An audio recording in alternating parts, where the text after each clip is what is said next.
We wrapped up November, moving on into December, and we're getting close to wrapping up 2014.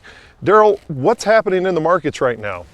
Well, this between holiday period for, as far as the beef market goes, there's not a lot of market direction right now. I think we're kind of, going to wrap up the year, but the important point here, I think, is that we're ending the year at record levels.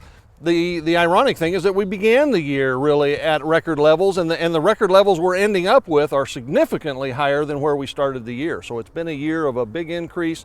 Obviously, on the demand side, we've had good demand in 2014. We still have some concerns going forward that we maintain that as we go through this, because we're going to be in this situation for several more months. The supply side, of course, is the main driver, and supplies have been very, very tight. Beef production has fallen a lot in 2014, and it's going to fall even farther in 2015. So let's talk a little more in depth about the supply side. What is the future of that? Well, in the short run, it's very difficult in the beef industry to change things. Obviously, animal numbers are what they are, and the nature of the industry is that it takes a long time to turn that around. We think that process has started in 2014, but it's going to be a couple of years down the road before we see any payoff to that. In the short run, the only thing we can potentially do is raise carcass weights a little bit. So we have less animals. Slaughter's down over 7% this year. Beef production's only down about 6% at this point because we have raised carcass weights. That's a two-edged thing in some sense, because we're trying to increase quantity on the one hand, but there can be a quality trade-off as well. These carcasses are at record levels now, and there's a limit on how far you can push that without creating some potential demand situation in terms of the size of these carcasses and the size of the products that come off of those carcasses. Never thought we'd hear there's such thing as too big of beef. They really are. They continue to get bigger, and sometimes they're just bigger than what consumers really want in terms of the size of steaks and so on. What does that mean for the trade side of all this?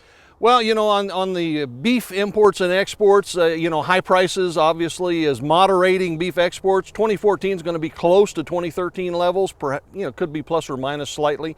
We do expect it to drop very modestly in 2015. Again, high prices work to ration a limited supply of beef. On the import side, we have seen a significant jump in imports, mostly because the kind of beef we tend to import is the stuff that supports, it's processing beef for ground beef production. And that's an area where we're particularly short with cattle slaughter, cow slaughter in particular, being down so much.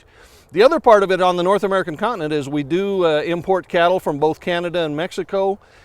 Mexican cattle imports, which are all feeder cattle coming in, they're lightweight animals, are up about a little bit less than 13%. It's actually dropping here at the end of the year.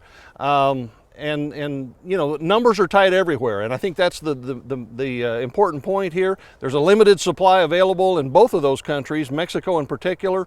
In fact, steer imports in the last few weeks, based on the preliminary weekly data, is actually down, but the number of heifers coming in as spayed heifers is up a little bit, and it indicates probably that we're really tapping supplies that are available in Mexico, and that won't be able to continue for an extended period of time. How much longer can something like this last?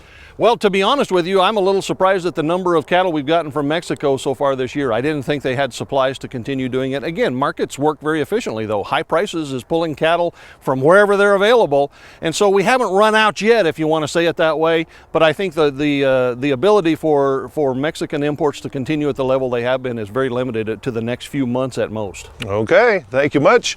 Derrell Peel, Livestock Marketing Specialist here at Oklahoma State University.